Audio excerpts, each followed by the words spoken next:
आरंभ करें, फिर चाहे वो किसी को सुख देना हो या स्वयं को बदलने का प्रयास करना हो, कुछ भी हो, विलंब ना करें, क्योंकि समय उसी का साथ देता है जो समय का सम्मान करता है।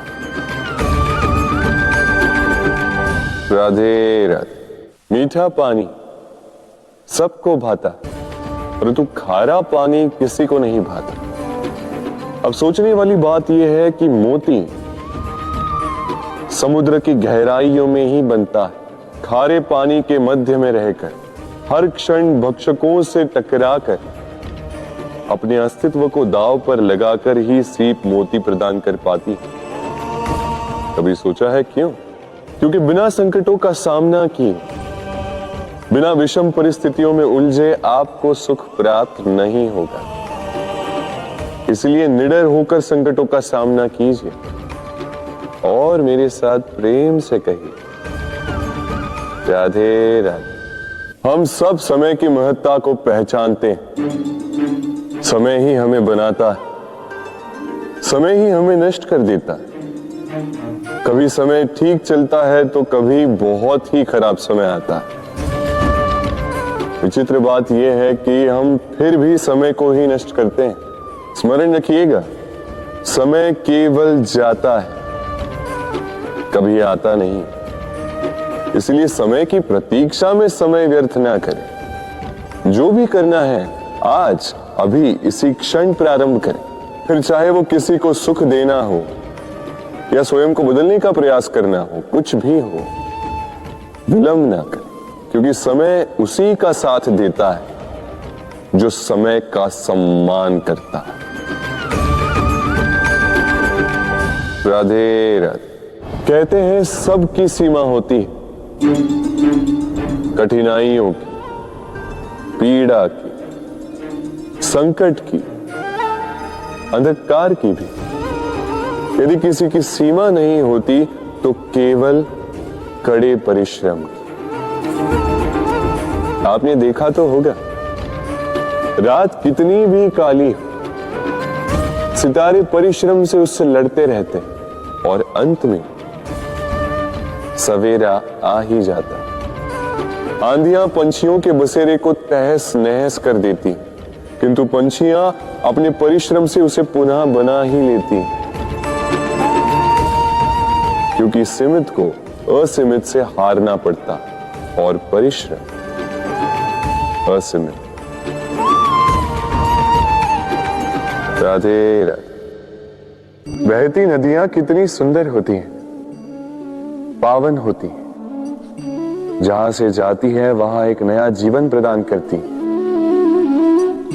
धरा को सींचती, अकाल को दूर रखती, और कदाचित इसीलिए नदी को मां समान पूजा जाता है। किंतु क्या कभी आपने सोचा है कि नदी जन्म कैसे लेती? क्या ये प्रारंभ से ही इतनी विशाल और वेगवती होती है? नहीं, वर्षा की छोटी छोटी बूंदें गिरकर मिलती एक सूक्ष्म धारा बनाती। ये धारा पर्वतों के हिम को काटते हुए, स्वयं में पिघलाते हुए, जल प्रपातों से गिरती, चट्टानों से टकराती और फिर जाके नदी बनती। इसी प्रकार ऐसे ही सीधे सीधे कोई महान नहीं बन जाता। छोटे छोटे प्रयास मिलकर एक विशाल व्यक्तित्व बनाते। इसलिए जीवन में प्रयास करते रहिए, अस्तित्व अपने आप ही बन जाए। राधे राधे।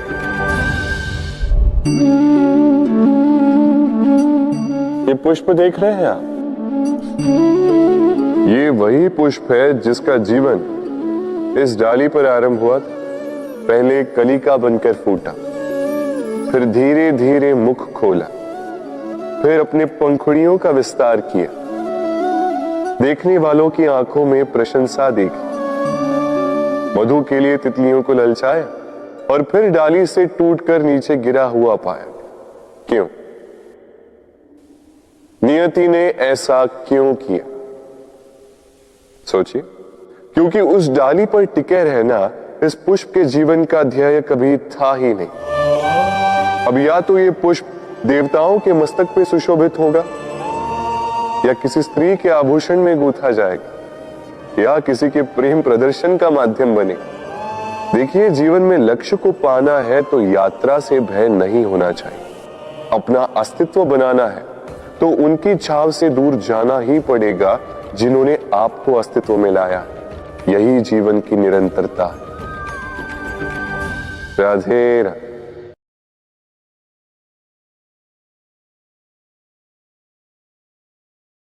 होता है, सागर का जल खारा होता है और किसी नाले का जल दुर्गंध से भरा हो। क्यों? नदी का जल मीठा होता है क्योंकि वह सबको जल देती है। सागर जल लेता है इसलिए खारा होता है, और नाला उसका बहना रुक जाता है और इसी कारण से वो दुर्गंध पूर्ण हो जाता है, किसी काम का नहीं रहता। हमारे जीवन में भी कुछ ऐसा ही होता है। यदि नदी की भांति जीवन में कुछ देना सीखो तो जीवन में मिठास बनी रहेगी। यदि सागर की भांति बांटने के स्थान पर केवल संचय करते रहो तो मन में खटास बढ़ती रहेगी, और यदि नाले की भांति बहना छोड़ दो, कर्म करना छोड़ दो तो किसी काम के नहीं रहोगे। इसलिए बिना किसी विराम के कर्म करते रहो, और जो कुछ भी आपके पास है उसे बांटना सीखो। मन प्रसन्न होकर बोलेगा, राधे राधे। मनुष्य में एक बड़ा ही विशेष गुण पाया जाता है, मूल्यांकन करना। क्या महंगा है, क्या सस्ता है। जिसे खरीदने के लिए अधिक धन लगे, अधिक परिश्रम लगे, वो महंगा। जिसे खरीदने के लिए कम धन, कम परिश्रम लगे, वो सस्ता। परंतु क्या यही पूर्णतः सत्य है?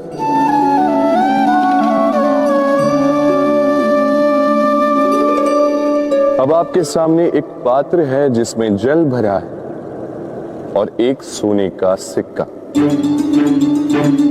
बताइए, इन दो वस्तुओं में अधिक महंगा क्या है? आप कहेंगे सीधी सी बात है, सोने का सिक्का ही अधिक महंगा होगा। इस सोने के सिक्के से आप ऐसे कई सारे जल के पात्र खरीद सकते हैं। चलिए, उचित। अब सोचिए, यदि आप किसी मरुस्थल के बीचों बीच फंसे, प्यास से तड़प रहे, तब क्या महंगा होगा? तब तो आप इस एक घूंट जल के लिए अपनी जीवन भर की कमाई पाई पाई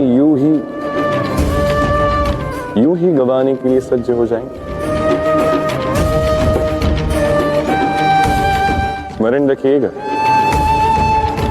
जीवन में महंगी या सस्ती वस्तु नहीं, परिस्थिति होती, और आवश्यकता पड़ने पर जो काम आ, उससे अमूल्य इस संसार में और कुछ भी नहीं। राधे राधे। ये है सुई और ये है तलवार। अब आप बताइए, आपके दृष्टिकोण से इन दोनों वस्तुओं में से क्या अधिक शक्तिशाली और महत्वपूर्ण होगा? आप कहेंगे तलवार ही अधिक शक्तिशाली या महत्वपूर्ण है। चलिए मानते हैं तलवार अधिक भारी होती है।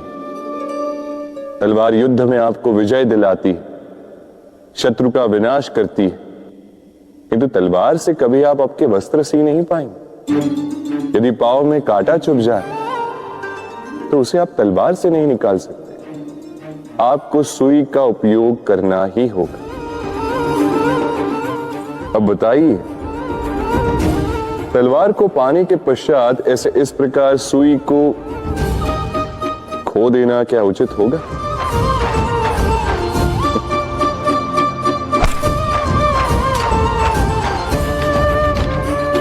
इसी प्रकार जीवन में संपन्न मित्र पाने के पश्चात आपके उन मित्रों को ना खोइए जो कम संपन्न हो, दरिद्र हो, क्योंकि वो आपके साथ तब थे जब आप कुछ भी नहीं थे, और आवश्यकता पड़ने पर वही आपके काम आने वाले हैं, संपन्न मित्र नहीं। तो जिससे प्रीत की है उससे मीत निभाई, चित आनंद से जागे। राधे राधे। कुछ बनाने के विज्ञान में पहले टूटने का ज्ञान आवश्यक है था। नई सोच बनाने के लिए पुरानी रीतियों को तोड़ना आवश्यक है। ये यात्रा, ये सीख केवल राधा के लिए नहीं बल्कि सभी के लिए। फिर सभी को इस दुर्गम और जटिल पथ से जाना ही होगा।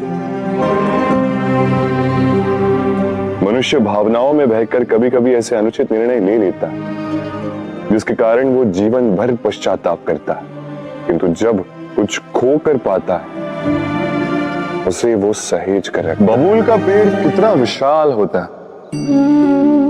पीपल का पेड़ भी विशाल होता है, किंतु क्या आपने कभी सोचा है क्यों बबूल के पेड़ को काट के उसका उपयोग किया जाता है और क्यों पीपल के पेड़ को पूजा जाता है? इसलिए क्योंकि पीपल का पेड़ उसके नीचे बैठे पथिक को छाया देता है, अपनी डाली पर असंख्य पंछियों को बसेरा देता है, किसी को काटे चुबाकर दूर नहीं करता बल्कि उसे शीतल छाया देकर उसकी थकान हार लेता। इस संसार में यदि आपको सम्मान पाना है तो पीपल की भांति ही बनना होगा। कुछ देना सीख, आनंद, सुख, शीतलता बांटना सीखो, और कांटों की भांति कभी किसी को कष्ट ना दो। सम्मान स्वयं चल के आपके पास आएगा और मन प्रसन्न होकर बोलेगा राधे राधे। हम सब ये मानते हैं कि हमें जीवन में कभी ना कभी किसी न किसी स्थान पर प्रेम होता ही, फिर चाहे वो माता पिता को संतान से हो, ज्ञानी को ज्ञान से हो, किसी कलाकार को कला से हो, आदि इत्यादि। किंतु क्या वास्तव में ये प्रेम ही है? मोह भी तो हो सकता है। अब आप पूछेंगे कि प्रेम और मोह में अंतर क्या? अंतर है बंधन का, जो आपको बांधे वो मोह है। प्रेम में, प्रेम वो जो आपको मुक्त कर विकास की ओर भेजे। चलो आपको एक उदाहरण देता हूं। कुछ माता पिता अपनी संतान को किसी अन्य नगर में पढ़ने के लिए भेज नहीं पाते, अपनी संतान को उसके मित्रों के साथ खेलने के लिए भेज नहीं पाते, चिंतित रहते हैं कि कहीं उनकी संतान को पीड़ा ना पहुंचे, और इसीलिए उसे बांध के रखते हैं। ये प्रेम नहीं है, ये मोह है। क्योंकि यदि ये प्रेम होता तो वो चाहते कि संतान माता पिता की छांव से बाहर निकलकर इस संसार को देखे, उसे समझे, उसे ज्ञान ले, अपनी अनुभवों से सीखकर अपना स्वयं का एक व्यक्तित्व बनाए। स्मरण रखिएगा, मोह से भय पैदा होता है और प्रेम से केवल आनंद। इसीलिए बांधिए मत, मुक्त कीजिए, क्योंकि यही प्रेम है। राधे राधे। संसार में संबंध बहुत ही महत्वपूर्ण होते हैं। अब प्रश्न ये उठता है कि संबंध कैसे होने चाहिए। संबंध शब्द के प्रारंभ में ही सम शब्द आता है। सम अर्थात समानता।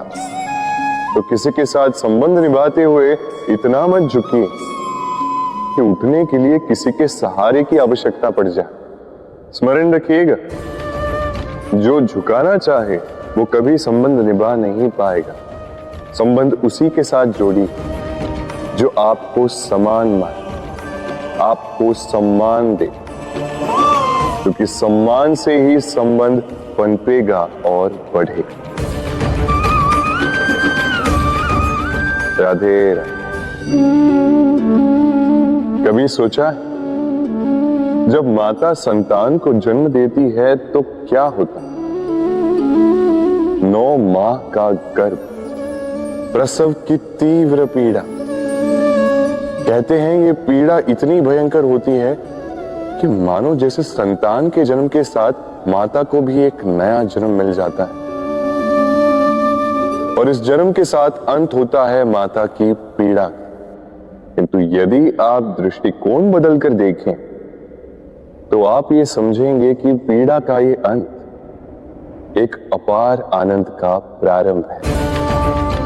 आरंभ संतान का, और संतान माता पिता के लिए सुख का प्रारंभ है। जीवन के साथ भी यही होता है।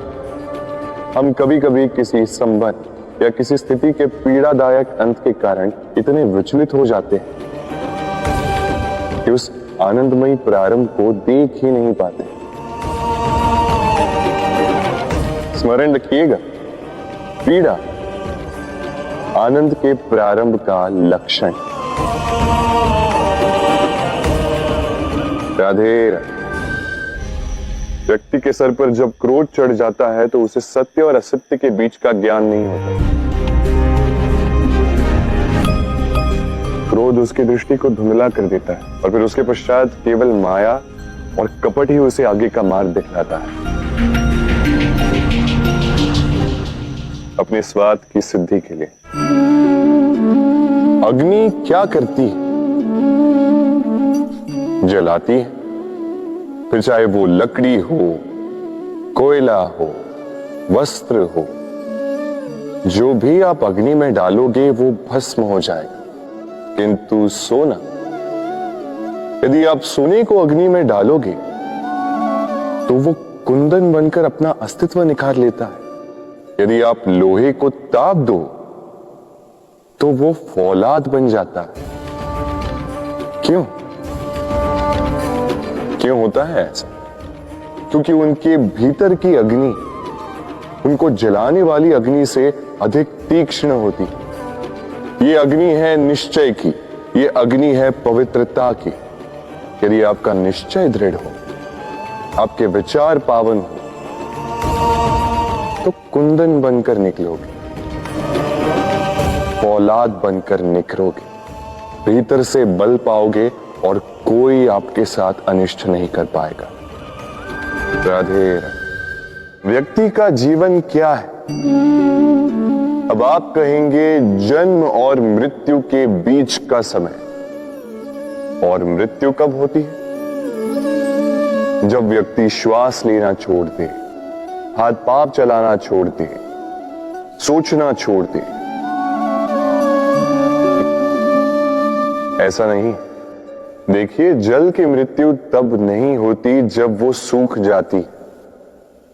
जल की मृत्यु तब होती है जब वो प्यास बुझाना बंद कर देती है। सूर्य की मृत्यु तब नहीं होती जब उस पर ग्रहण लग जाए या जब सूर्यास्त हो जाए। सूर्य की मृत्यु तब होती है जब वो भविष्य में इस संसार के जीवों को प्रकाश की आशा देना छोड़ते। इसी प्रकार मनुष्य का अंत, उसकी मृत्यु तब होती है जब उसके भीतर की करुणा का अंत हो जाए।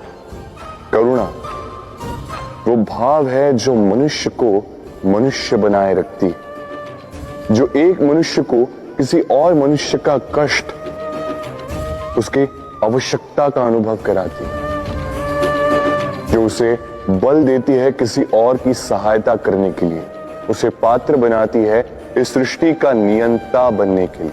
देखिए, संसार में मृत्यु केवल एक बार होती, तो उससे पूर्व क्यों मरना?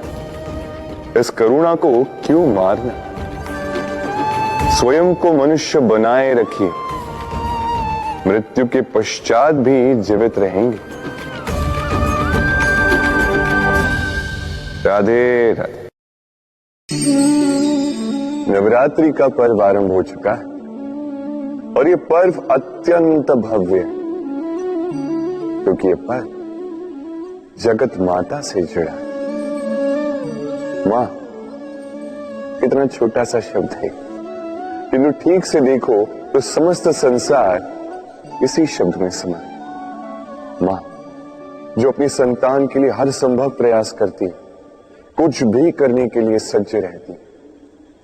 मां, जिसका सबसे बड़ा गुण निश्चलता, मन में ना कोई पूर्वाग्रह, ना कोई भेदभाव, ना कोई छल कपट, और इतनी भोली होती है। संतान भले ही झूठा रो दे, मां को लगता है कि कदाचित वास्तव में भूख लगी होगी। मां चाहे जन्म देने वाली हो, चाहे पालने वाली, स्वर्ग, ये स्वर्ग हमें मां के चरणों के नीचे ही प्राप्त होता है। इसी मां को हमारा शत शत प्रणाम। राधे। सहनशीलता मां का दूसरा सबसे बड़ा गुण। कहते हैं कि धरती से अधिक सहनशील और कोई नहीं। उसे खोदने के पश्चात भी धरती हमें फसल देती है, किंतु मां, ये मां धरती से कम सहनशील नहीं। तनिक सोचिए, 9 माह तक संतान को अपनी कोख में रखना, क्या ये सहनशीलता कोई पुरुष दिखा सकता? क्या ये सहनशीलता कोई पिता दिखा सकता है? स्त्री में शील भले, सहनशीलता की परिभाषा उसे मां बनने के पश्चात प्राप्त होती है। स्वयं का अस्तित्व भुलाकर संतान का अस्तित्व बनाती है। शिशु की लात खाकर भी आनंद से उसे दूध पिलाती है। ये होती है मां, और इसी मां जननी को हमारा शत शत प्रणाम। राधे राधे। मां का एक और सबसे महान गुण, स्वयं को ढालने की अद्भुत शक्ति। जिस प्रकार एक मां स्वयं को ढाल सकती है और कोई नहीं कर सकता। मां एक महानदी की भांति है, जिसकी ऊर्जा असीमित है, किंतु अहंकार बिल्कुल नहीं। जिस प्रकार एक नदी ढलान के अनुरूप मुड़ जाती है, उसी प्रकार एक मां अपने संतान के अनुरूप ढल जाती है, चाहे जैसी भी परिस्थिति हो। उसके सोने के समय के अनुरूप स्वयं का सोना, उसके जागने के समय के अनुरूप स्वयं का जगना। संतान की इच्छा का भोजन वो स्वयं का मनपसंद भोजन बना लेती है। ये मां का आंचल ही तो है, जो धूप में छाप बनकर आता है, जो शीत में कंबल बनकर आता है। मां ऐसी होती है कि संतान की निद्रा ना टूटे, इसलिए एक करवट सोने का अभ्यास कर लेती है, और इतना स्वयं को केवल वही ढाल सकती है जो संतान की ढाल बन सकती है। इसी मां को हमारा शत शत नमन। राधे राधे। मां के 2 और सबसे महान गुण, साहस और संबल। साहस ये कि वो अपने संतान के लिए कुछ भी कर सकती, और संबल ये कि वो अपनी संतान को कभी टूटने बिखरने नहीं देगी। तनिक सोचिए, जब भी आपको चोट लगती है, चीख से पूर्व मां का नाम मुख में क्यों आता है? तनिक सोचिए, जब आपको बल की आवश्यकता होती है, साहस की आवश्यकता होती है, आगे आप अपना मार्ग देख रहे हैं जो अत्यंत कठिन प्रतीत हो रहा है, तब मुख से मां की ही शपथ क्यों निकलती? क्योंकि मां ही है जो हमें साहस देती, मां ही है जो हमें सहारा देती है। मां जानती है कैसे हमारी उंगली पकड़ के हमें चलना सिखाना है। मां ये भी जानती है कि कैसे कान पकड़ के हमें उचित मार्ग पर लाना है। इसी साहसी मां को हमारा शत शत नमन। राधे राधे। कभी आपने सुना है, हिरणी सिंह से बचने के स्थान पर उससे जाके लड़ पड़ी। हिरणी ने सिंह पर आक्रमण कर दिया। कभी सुना है? कभी नहीं। किंतु ऐसा हो सकता है, ऐसा होता भी है, और ये होता तब है जब हिरणी के शावक संकट में हो। जब उन्हें सिंह से प्राणों का संकट हो तब हिरणी भी आके सिंह से लड़ पड़ती है, उसे भिड़ पड़ती है, क्योंकि वो मां है और मां अपनी संतान के लिए कुछ भी कर सकती है। ये ममता है, ये जितनी कोमल हो सकती है उतनी ही कठोर भी हो सकती है, और अपनी संतान के हित के लिए वो क्रोध की पराकाष्ठा पार करते हुए अपनी संतान की सुरक्षा करके ही रहेगी। और इसीलिए तो मां संतान के जीवन की सबसे बड़ी ढाल कहलाती है। इसी मां को हमारा शत शत नमन।